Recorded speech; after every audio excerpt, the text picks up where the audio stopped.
Live. You are live. Oh, Hi, very everybody. good. Hey, everybody. Happy Wednesday. Happy Wednesday. How you doing today, Lynn? Woo! It's been a day, Colton.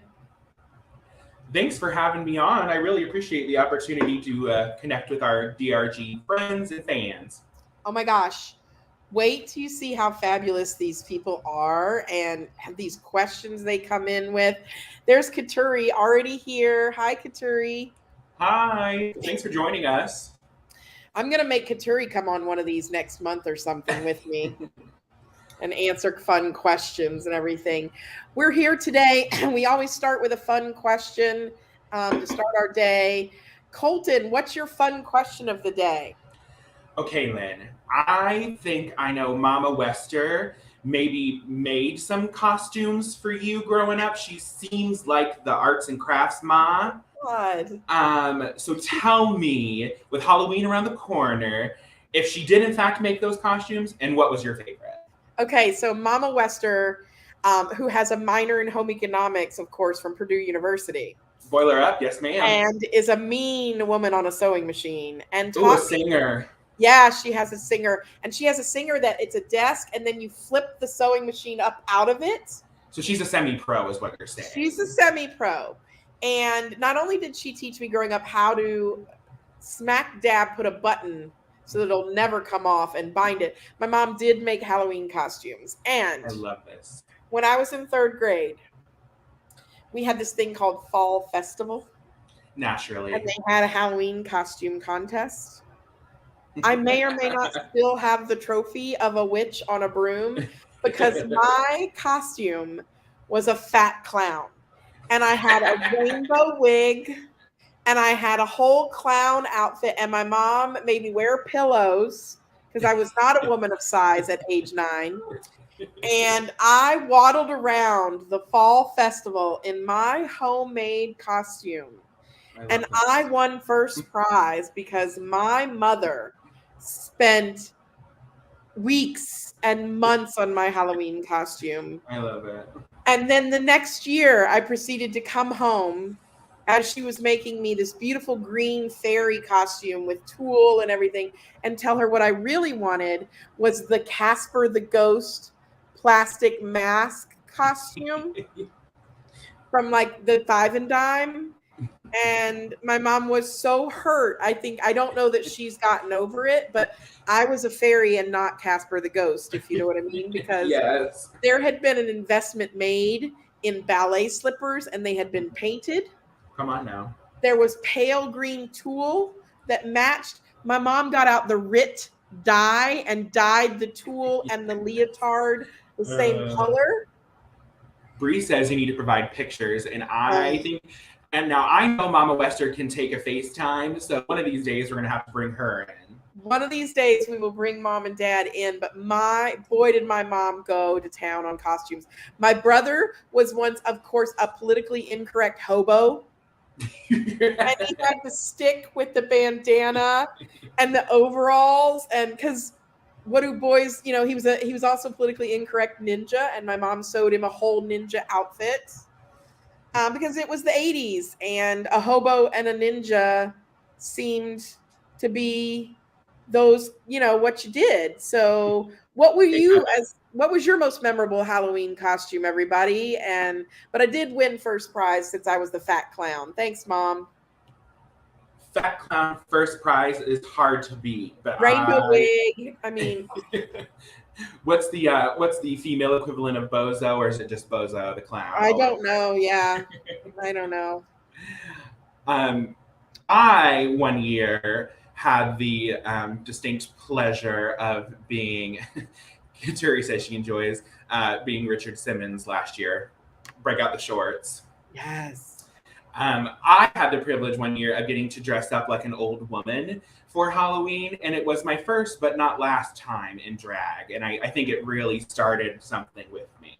Yeah. I mean, and an old woman, right? So Old woman. at the time you probably thought, so my birthday's next week, you probably thought, oh, I'm going to be 45 or so. Would you stop that? I had a wig. I had a house Oh, duster that was borrowed from my mom's closet, which looking back, I'm like, brave expression for my mom to let me use her outfits to become the old woman. yes. But it's a lifelong love affair with the art of costuming. I still love it to this day. I love that Karen was a box of gum and she couldn't sit down. And Bree was a witch for at least a decade. My friend's kid has been like a Marvel comic book superhero for forever. I mean, I love the creative costumes, but when my mom would get out that simplicity pattern, Mm. and then she would go to Walmart and get some fabric and everything, not a headless horseman. Oh, it did not smell good in there. We didn't. It was an all natural, organic, headless horseman experience. Oh, bless it. Bless it. I love it. Well, and not everybody celebrates Halloween, Absolutely. but I was also a child of the 80s. So we also got our Halloween candy x-rayed at the hospital because people, quote unquote, put razor blades in your candy. And so we went to the local hospital and we got our candy x-rayed, and we got more candy for getting our candy x-rayed. And I was like, this is the best thing ever. And my dad would plow through the candy at the end of the night. And what I realized is he was stealing his favorite stuff and telling me Of course. it wasn't safe for me to eat, of course.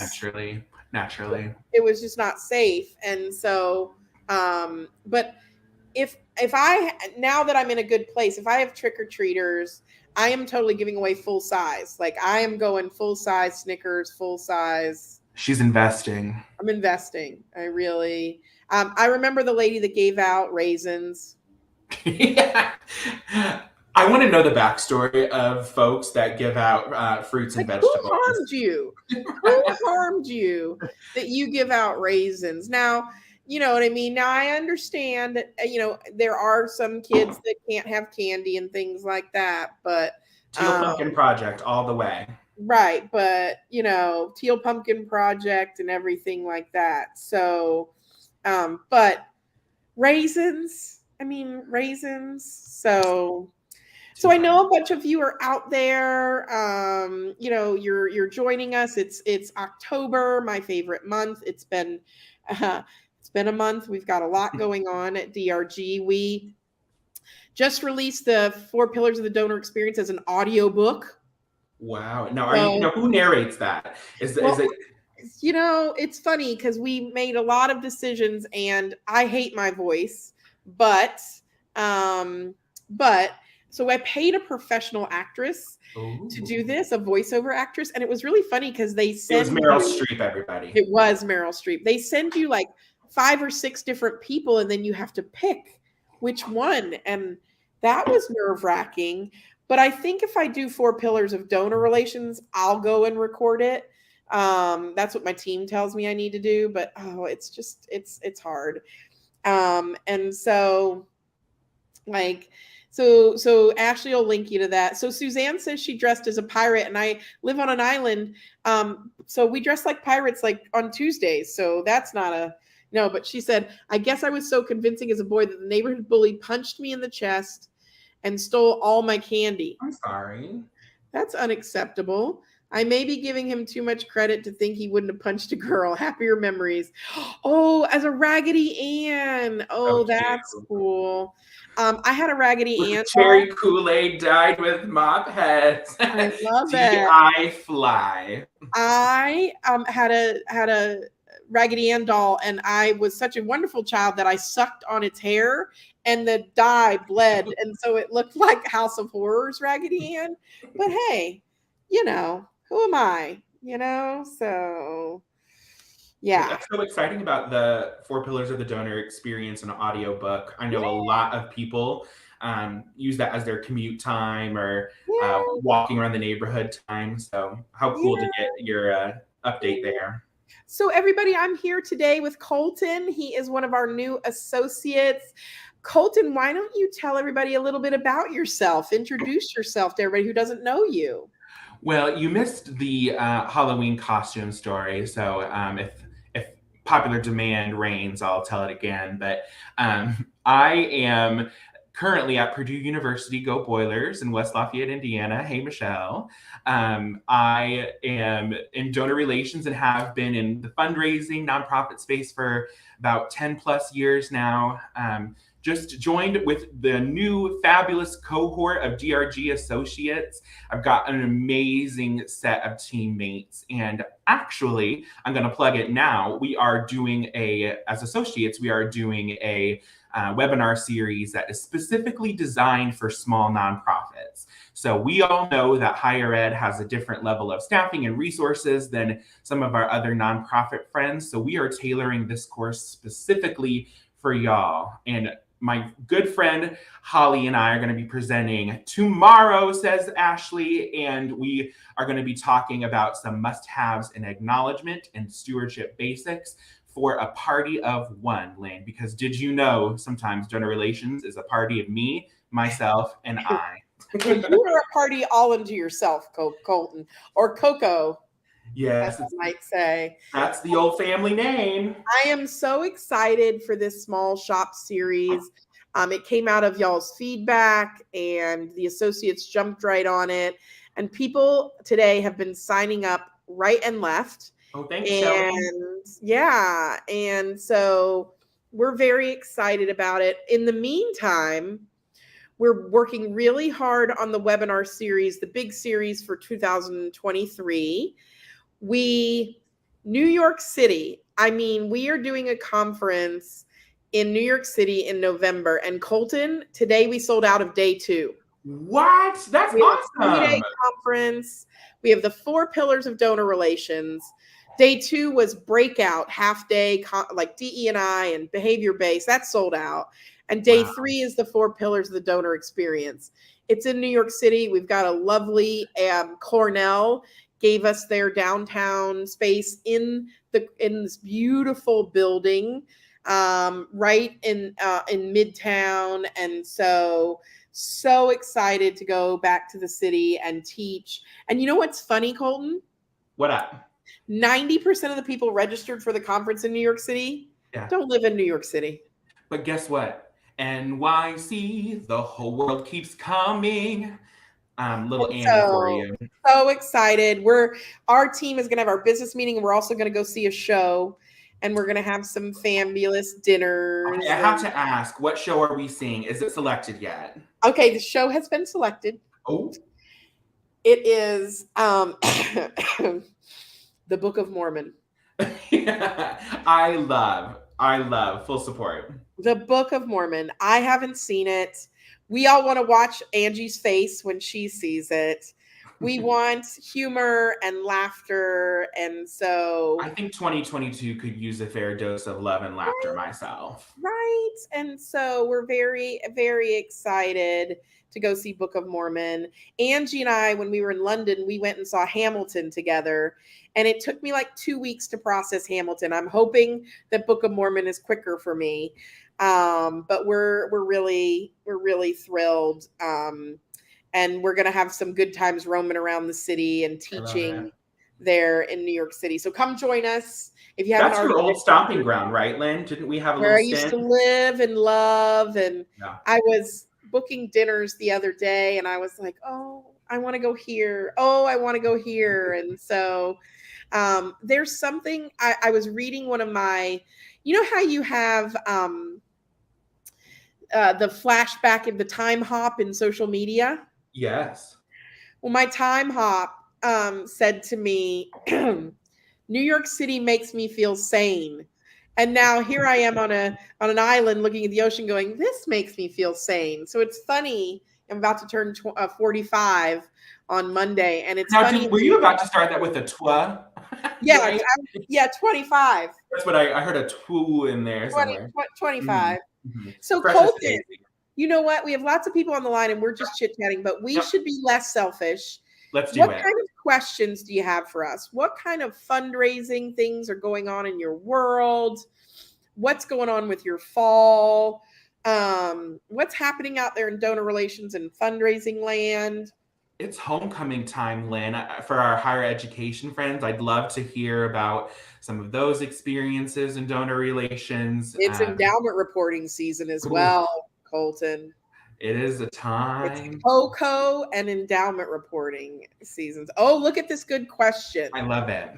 Our donor relations team of 2 at a professional school within a large public university, so like dental or business or medicine, has their hands full with the things you're doing. Awesome.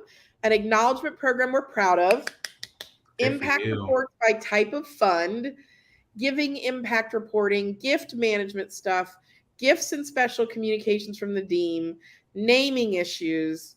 I don't know what cons are, but that sounds like a dance I should be doing. Tribute notifications, first time donor emails, matching gift thank you emails, alumni award celebration. But our new boss wants us to add. Oh, bless them. It got cut off. I'm on the line now. What are we adding, LinkedIn user? But that's the thing. The boss wants them to add ... Yeah. So Colton, as we say in the South, isn't that interesting? Interesting. Interesting. So the boss always wants new things. What does somebody have to do in order to take on something new? Well, this is, the wounded healer speaking, but you got to get rid of something to add something new. You gotta. I don't know how else to say it. You gotta. And you gotta. And it says, oh, here's the rest of the question. Okay, good. Here we go. But our new boss wants us to add and even prioritize in-person experiences and special touches. I'm willing to try to add some of that, but I'm looking for how to prioritize. If we start inviting people to curated experiences, but they don't or can't attend, does that account? It seems a little cynical. I also fear that our top donors are pretty jaded about all the attention they get because remember, they're a professional school within a university. Right. When I don't have time to waste on efforts that won't be appreciated. I'm planning to start by inviting people in our planned giving society who are local to a music event and lunch on campus. What are other suggestions? What should we do? I love that you're thinking beyond the sport ball as one who loves events and celebrations, but is not the biggest sports fan. I love that we're starting with, some theater, some music. I think that's an awesome idea. I think it's an awesome idea, but balance. Right. How are you going to prioritize that with what you're already doing? So here's what we know about donors. No matter what, we have to thank them and tell them what their money did. And we really should be spending the bulk of our time in that. You're a small staff of 2, and you can't be everything to everyone. So want to be very clear about realistic expectations.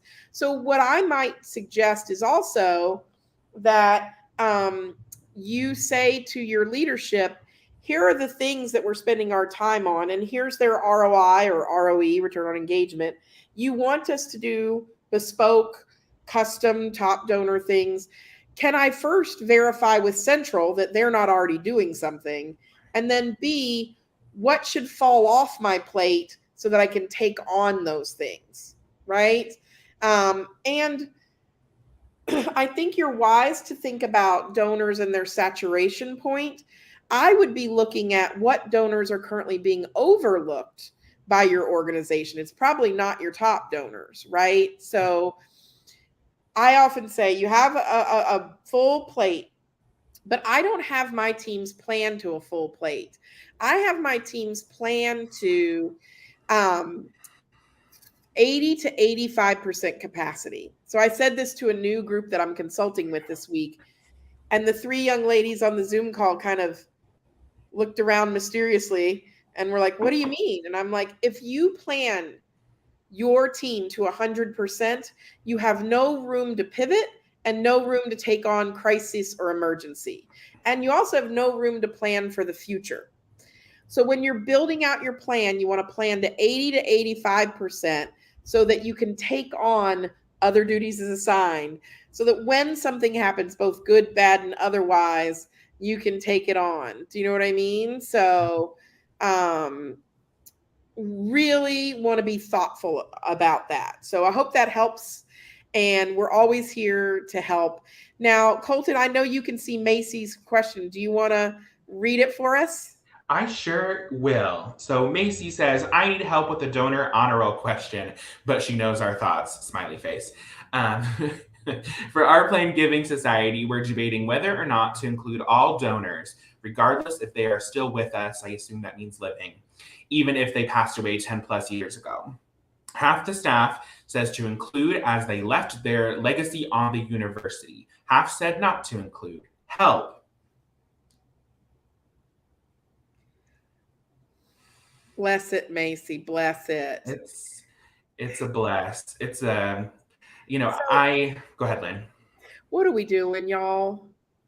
What are we doing? Yes, they have left their legacy, but they are gone. And maybe you keep their name after the first year, but 10 plus years ago, I mean, there's a time and a place to move on. And while, a list doesn't really honor anyone, and, what good is it to list someone when they've been passed away for 10 or 20 years? What does that do? It pads your numbers, or it makes it look like you have a longer list of. Russell James is my go-to guy on Plan Giving. If you've never listened to him on Plan Giving, he will tell you. Now, he works out of Texas. He is the genius. He has a PhD in Plan Giving. I mean, he's super smart. And he will tell you that based on research and studies and motivations, that Plan Giving donors are motivated by other Plan Giving donors when you tell their stories when they're living. But once the donor has passed and their gift is realized, that does not motivate another donor.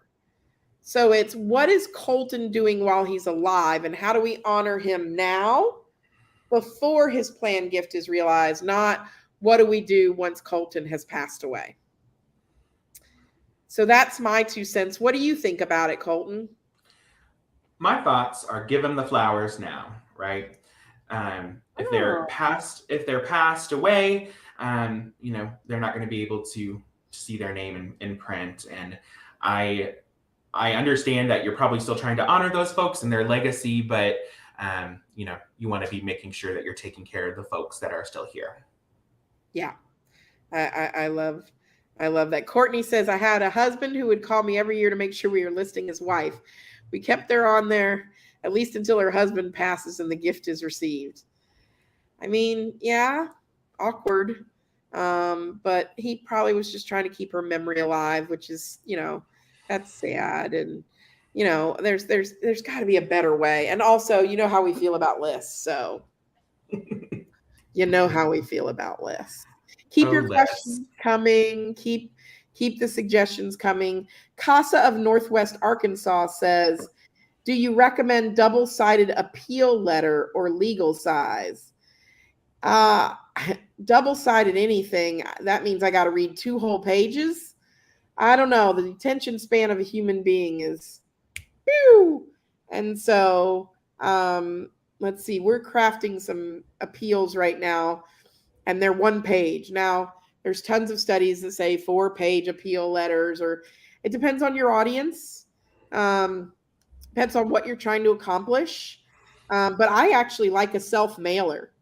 I love excuse me, I'm yawning because I bored myself. But that's what direct mail does to me sometimes. I think a self-mailer is great. But again, who are you sending direct mail to? Make sure that if I've given online for the last 3 or 4 years, you might want to send me a direct mail piece with a QR code, but don't send me an envelope, right? So just think about that. Look at Jen preaching on here. I love that. I think the best way to honor those who have passed away is to continue to use their gifts according to their intentions. Yes. Absolutely. Yes. Jane has, okay, Colton. Jane has the tough question. Oh. If we feel that way about lists, and I agree fully, why do we do huge donor walls? We do not. Other people do. But Colton, what is the thing about walls? Why did we ever, what happened? You know, I couldn't tell you. I often feel, that donor walls and things of that nature are a crock pot, set it and forget it way to, honor donors. And you said, well, their name's on the wall. Okay. And, I don't know. I Well, can't you have it. remember traditionally giving to charity was a way into society, right? It made you look good in society. And so people, especially donors who were mostly male, wanted that advertised, because if I give to charity, I'm a good person. Say I run the local, five and dime, and you'll come to my five and dime because I give to the church or I give to the school. So put my name up there, right? And then I look good to society. I think there was also a thought a long time ago that if I saw your name up there, Colton, I would want to give so that I could join you. Competition. And I don't know, some places, if you work in a hospital or medical healthcare, that kind of stuff, they love a donor wall. And I kind of feel like that's because there are a lot of people pacing back and forth in hallways, wringing their hands. When my dad was in the hospital a long time ago, I would say to him, I'm going to go check out the donor walls. I'll be back, Dad. And that's where I went and cried so that he didn't see me crying because he was in the hospital. And then I would get some Chick-fil-A on the way back. And then he'd be like, oh, how was the crying? And I'm like, what? I went to look at the donor walls. So I think that donor walls are waning. Now, there are some that are really well done. They tell the story of the giving and things like that. But if you're just slapping up a massive thing of bronze, we have to be thoughtful about the money. We really have to be thoughtful about the money and what motivates it. So I am glad to know that I'm not the only one that does donor wall tourism, because my husband knows that I got to go check out, if we go to the zoo, the botanical garden, the museum. I got to go see everything, and he everything. he says I spend more time on the donor listings than I do in the exhibits, and I say probably. Probably. It's my job. I want to know what people are doing. But first thing I do when I beeline into anywhere historic is I start looking around for walls, You can and smell them out now. oh, when I was in Europe this summer, I kept looking around for plaques and walls and like, who's like, who's honoring who. But I will say that if the wall has to have a purpose, And you Amy brought know, a good point to that, Lynn. Did you see Amy's comment? Amy, we have an in memory. Yeah.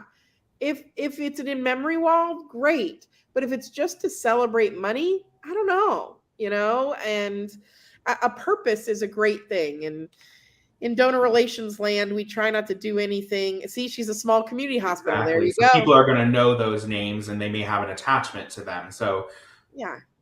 But if it makes I'm sense. going and looking at a wall in, the Met or the MoMA or whatever, and it says somebody rich, I'm like, oh, that must have been nice, but I think we just have to think about what that message sends about inclusive philanthropy and generosity as well. That not everybody feels or thinks it's appropriate to have their name on a wall. I think about all the donors whose names aren't on walls, who did unsung things, or, you know, what'll be interesting too, Colton, and I have not been through this with a client yet. I Mhm. know I have clients out there that have been through this, but I haven't. In light of Ian and what recently happened to Fort Myers and Naples, I have a client, my one of my favorite clients. They're my pro bono gem. I do so much work for them, and I'm obsessed with them. Is the shelter for battered women and children in Naples, Florida, and they sustained damage in their consignment shop, at where they raise money for their shelters. They have a battered women and children's shelter, and then they also have a shelter for human trafficking. If Wow. you want to help an organization that got hit pretty hard in Ian, I put the link. But sorry, the guy is blowing leaves at my house. We can hear you. I can hear you okay. Okay. And he doesn't care. And they got hit pretty hard. But I have been wondering lately about Ian and hurricanes or natural disasters or fires. Like, if your donor wall disappears or gets damaged in the storm, like, what is that process like? And, I think about, we're recently been asked to partner with our friends at Tulane again, which I'm so excited about. But like, did organizations lose donor walls during Katrina? Obviously, they had to have. What happens if a donor wall is lost as a part of a natural disaster or incident? And what if you don't have that list? Like, how do you replace it? What is that like? Like, I haven't even, but I've never been through that with my folks. I'm just saying, what would that be like in terms of, dealing with that from an organizational standpoint?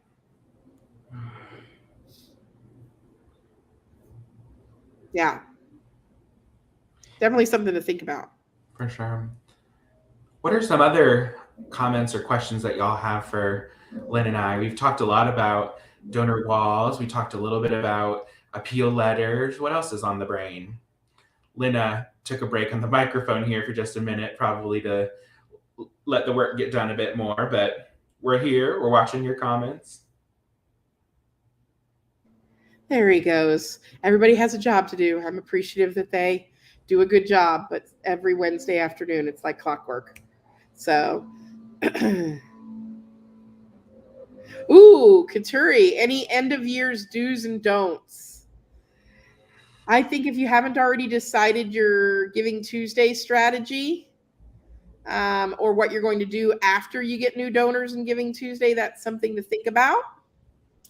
I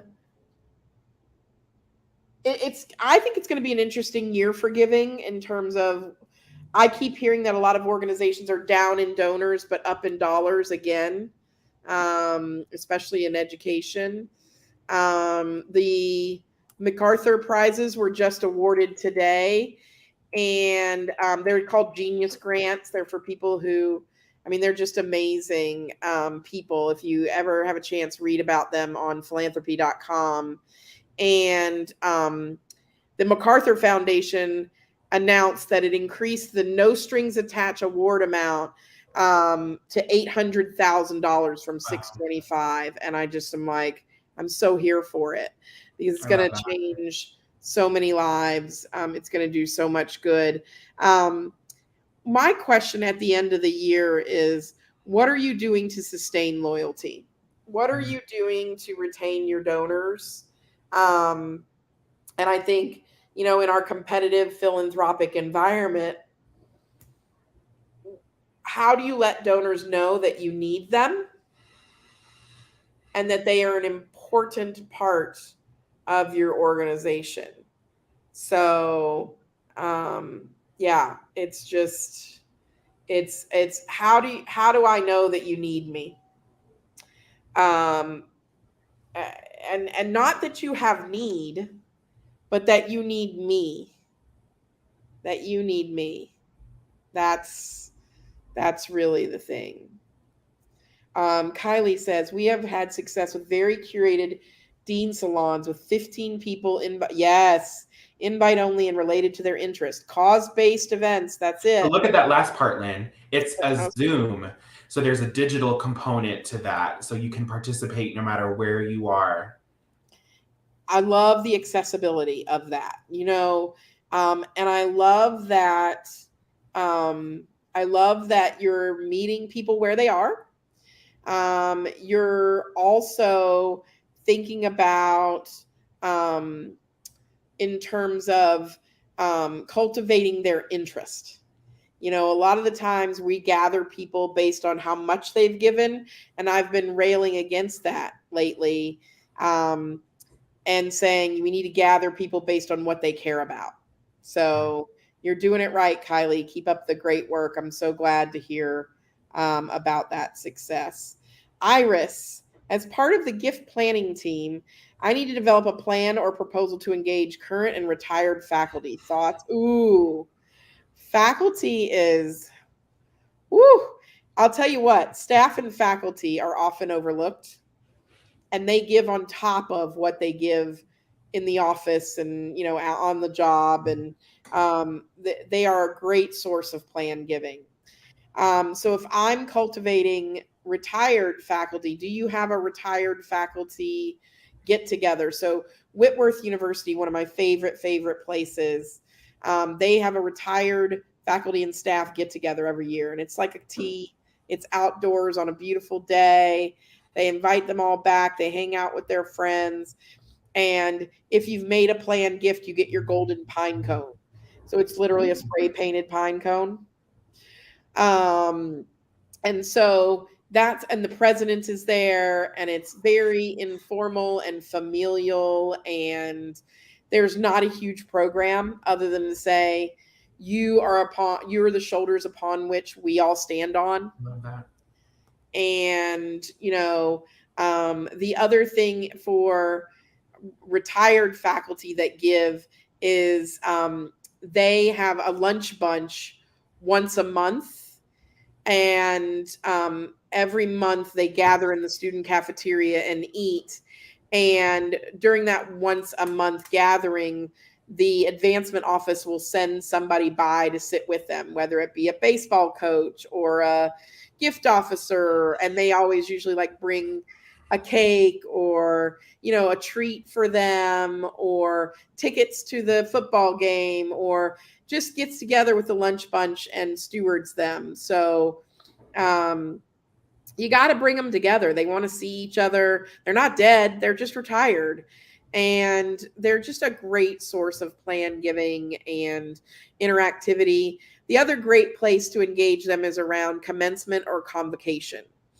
So making sure that they get a ticket to commencement and convocation every year, because they may have retired last year, and so they may still have students graduating, or, these are people that are lifelong members of your community. So making sure they feel honored is really important.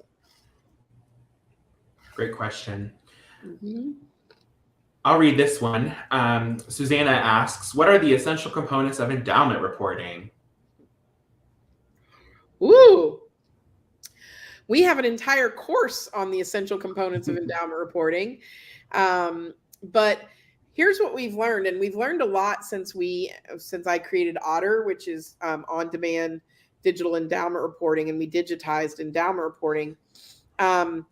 We realized that the donors are not consumed with the information that comes with the endowment report, like the overview or the big brochures. They want to know if their fund was spent, what the fund was spent on, and what the impact was. So the briefer, the better, or the more succinct, the better. The financials should be clear and easy to read. We have templates if you need those. But the essential components of endowment reporting are twofold.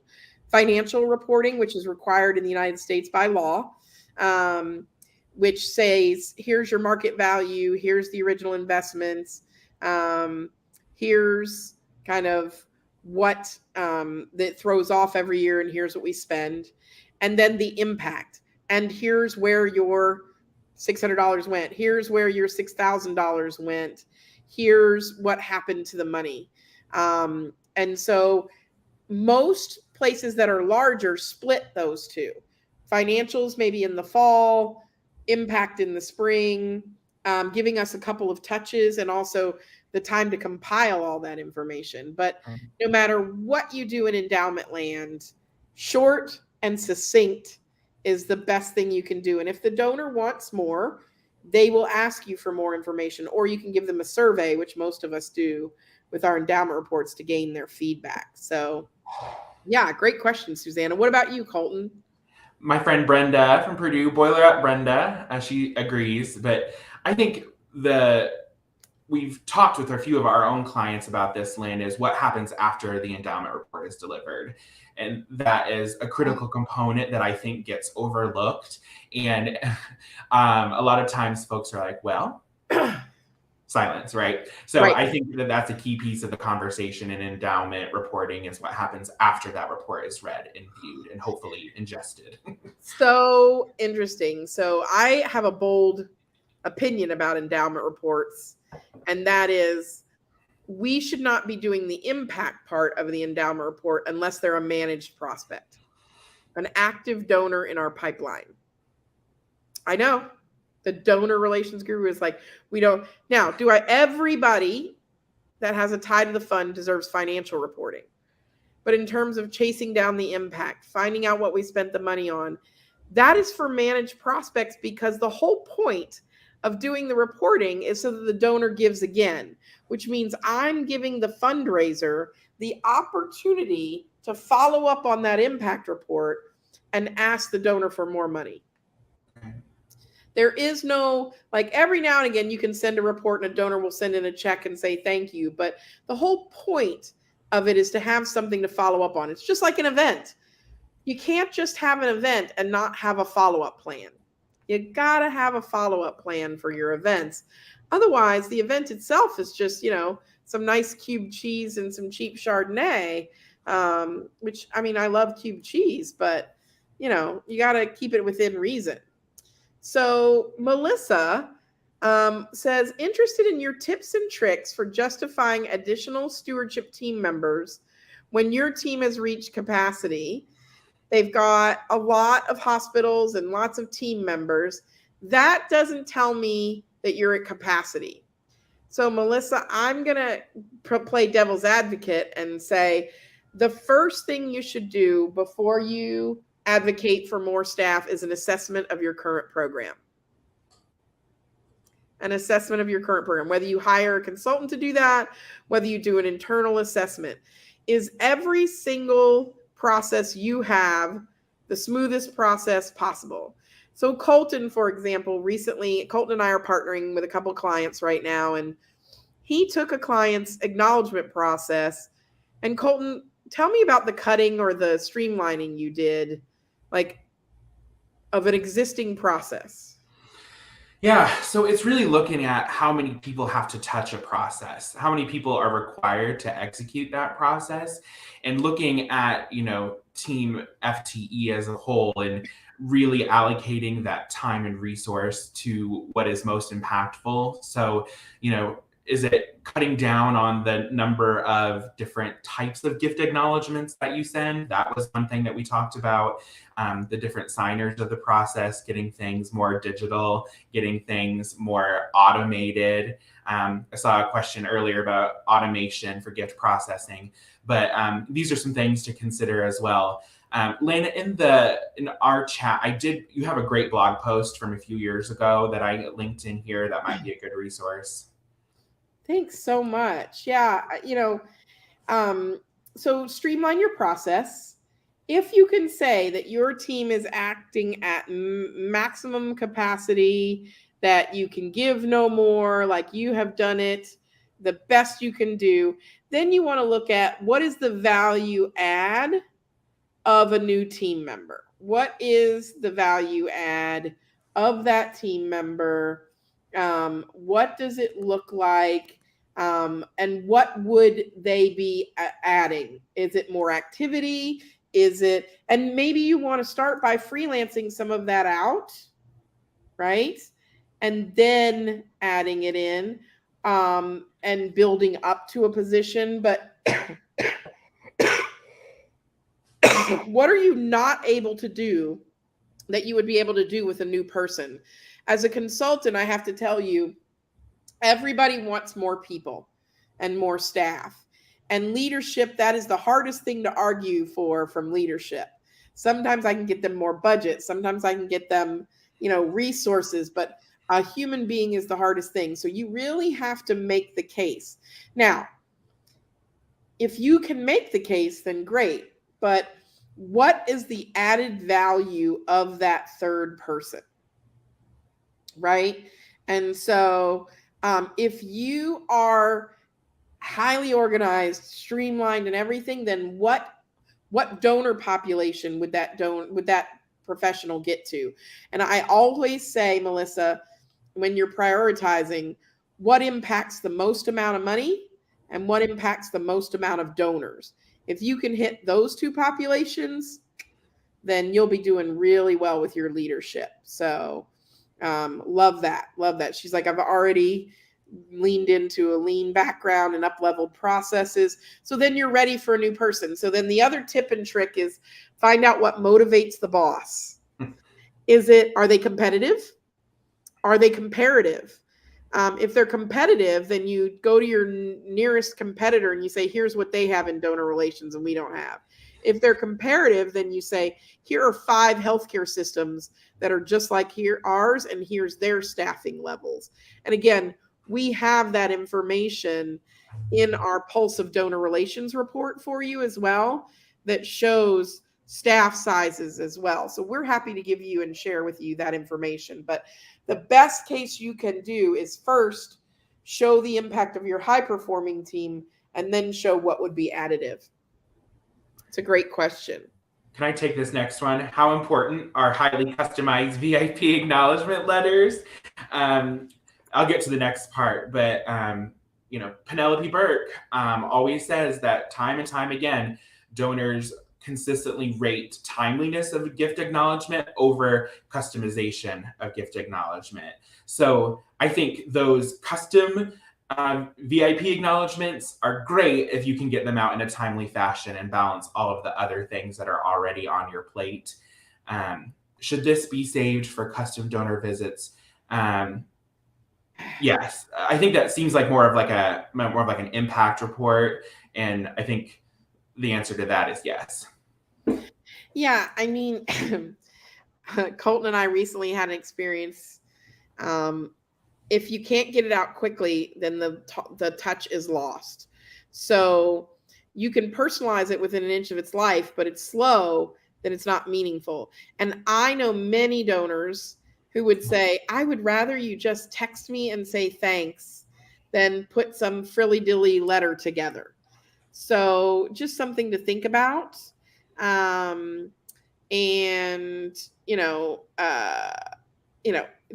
Just keep it streamlined. Don't fuss over it. And remember, unfortunately, 99% of those letters are going to end up in the recycling bin. It's just our truth. It's just our truth. It's just our truth. So Paola says, do you have any recommendations on what verbiage to use as a header for sending scholarship reports, as not all those that we send our reports to are donors to the fund? So I'm going to go back to my original point. Why are we sending scholarship reports to people who are not donors? Not financial reporting. Everybody gets financial reporting. But why are we sending impact to somebody who didn't give and isn't a managed prospect? We've gone through tiering now for years, tiering our reports. So I'm going to push back a little bit and say, maybe it's not the wording on the verbiage of the header, it's our expectations. If I have never, so I established a scholarship fund in honor of my parents. But say my great niece got the report. I don't have a great niece, but whatever. They don't have any tie to that fund other than their great aunt donated to it. So, and they're not an active donor to your institution. So I think we have to be careful here who all we're including in our set of stewardees. And we really need to be careful in how we steward gifts. Financial prudence is one thing. We know that that's important thanks to the Princeton case. And we know we need to take care of the money. But impact reporting, so here's Kylie saying, legacy reporting is not a prudent use of time. Exactly. What is the return on investment of that stewardship report, that scholarship report, if the person has never given your institution a dime and is not connected to you at all and is not managed? So say, for example, Colton's great-grandma established a fund and Colton still gets the stewardship reports, but Colton didn't go to school there. He doesn't have any monetary. He never made a gift. What would have to happen in order for Colton to give to that scholarship fund? I would have to solicit him. What are the chances that I'm soliciting a non-donor stewardee? Slim to none, because annual giving can't afford it. What are the chances that Colton's going to get a visit from a gift officer? Slim to none. right? So where are you putting your efforts? Now, to answer your question and quit being a smartass, I guess, about it, um, you can always say the impact of generosity at our organization, but you don't. But I don't think there's anything wrong with thanking someone for something they haven't done. Just a thought.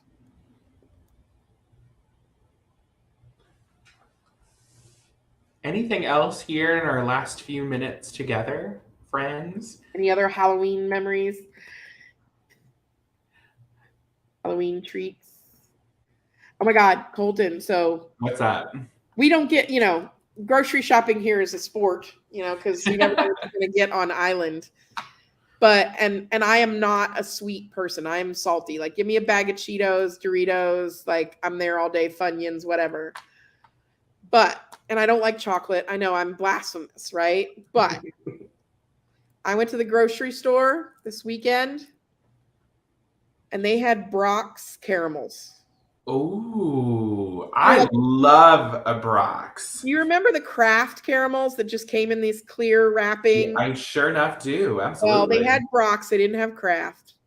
And I may or may not have bought 3 bags of them. Because when you see something on island, you buy it. You know you're never going to go back. Because somebody else will be like, oh my God, Brock's caramels, and will have bought all the bags. I am rationing myself to 1 or 2 of these a day. I have them in a little cup next to my computer screen. So you can visually see it. I've got my 2 backup bags stowed away. These are Halloween heaven for me. Now, I may lose a tooth, but these, island shopping is like TJ Maxx. You got 1 shot, right? You never know. You may not find any blueberries, but you may find like I had a craving for golden grams. No golden grams to be had on island. So now I got to wait for them to stock back up. Golden grams is not a breakfast food for me. It's an all the time food. But do you remember when Brock's used to have the barrels and you used to be able to scoop? Yeah. I may or may not as a child have stolen many of these in my lifetime. I mean, sampled them to make sure they were still quality. Exactly. But Colton, they are smushy and fresh. And I know I can't ration them too long because they won't be smushy and fresh. Well, the humidity on the island doesn't really serve that well, you're telling me? Right.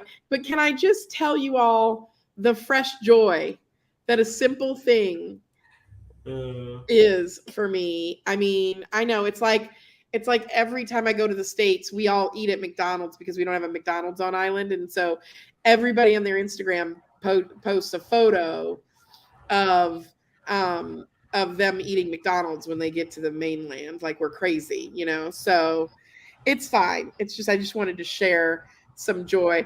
Oh, I don't need care pack. So the funny thing is, yes, I need care packages, but they don't ever get here. So shipping is a weird thing. I have my mail shipped, but I'd have to pay duty and then I'd have to go collect it. But God, look at these things. I'm so in love. It's just a thing of beauty. Colton, what is your Halloween? Like, I don't eat sweets, but those are my jam. What is your thing? What is my Halloween treat? Yeah, like if you could stand in front of that aisle, they have at Target or Walmart. I miss both those places, sadly. And you had any money in the world, what candy item would you buy? This is a niche, but do you remember those like cow tails? It was like caramel with a filling. I don't know what it was. I love them, and it's like you and the caramels is like me and those cow tails. Like, where are they? What are they? You know where they are? Do you know the last time I saw them was in the airport at one of those Dylan's candy bar places. And Colton, also there is a place in New York City I'm here for you. Thank you. Dollar Tree, yes. There is also a place in New York City called Economy Candy. I'm going to send you the link as well, that I have ordered many gifts from. Oh, Cracker Barrel has them, Melissa said. Oh, okay. Well, I'm from the Midwest. We got a Cracker Barrel on every block. So hey, I'm just saying. Dollar Tree has cowtails, but if you find yourself in need, Economy Candy not only will put together gift bags but they have this thing that I'm obsessed with. If you go to their website, they have a thing you click on and it's called Candy by the Color. Economy Candy. And you literally can pick the color and it shows you all the candy they have in stock in that color. That's so cute. Is it not the cutest thing? That is so cute. And thanks, y'all, for giving me all these great links. I am going to buy some because I am nostalgicized. That's a You word. just do it. I'm going to. We have the best community, don't we? Don't we have the best community, Lynne? We have the best community. Like, if you need something, if I don't know about it, somebody I know has it about it. Oh, and they have Jelly Belly Juicy Pear. Oh Lord, I love a juicy pear. I like the buttered popcorn. Is that strange? Buttered popcorn and toasted marshmallow, also put it together. A little combo. We'll figure it out. But they also have like vintage or retro themes.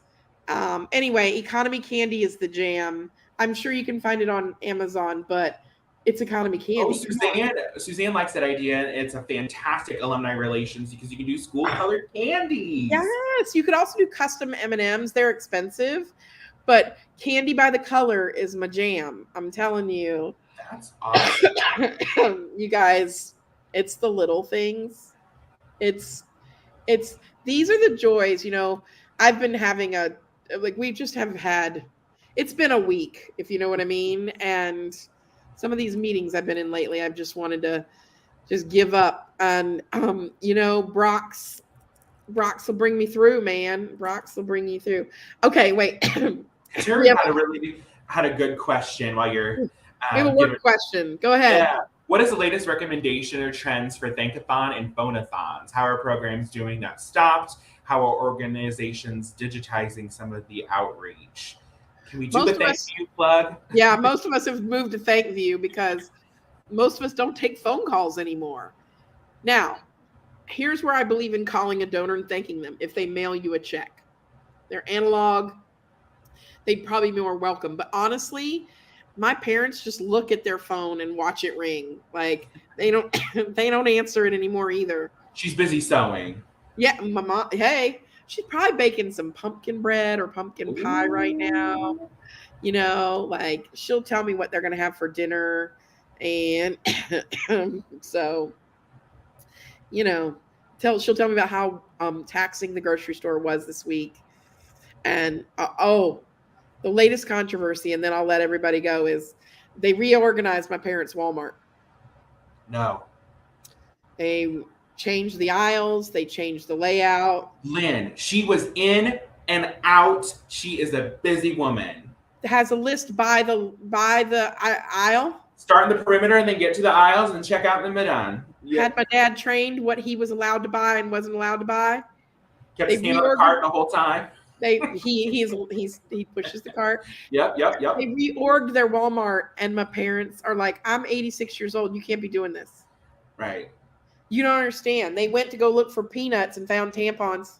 Is there a toggle switch that goes back? I don't think so. And I feel like this is a story for how change is for people. When we come in as consultants, when we come in as consultants, we're there reorganizing, and you go to look for the peanuts and you find a tampon. And Colton, it is unsettling sometimes, but you know what? Eventually you learn the new route, and eventually you find your peanuts again. But there is a moment of, what am I doing here? And why did you reorganize my Walmart? So see, there are people here who are compassionate to that, because then you can't find your cowtails. But you have amazing friends, and sometimes your friends can help you get by when you're in the midst of great change. So thank you all for the candy. I'm going to buy more than just cowtails on the candy website. Thank you, Colton, for sharing today with me. We'll be back with another guest next month. And in the meantime, y'all have a great day. Thank you so much for the work you do. Thanks, Colton. Bye. Thank you all. So grateful for you and your work.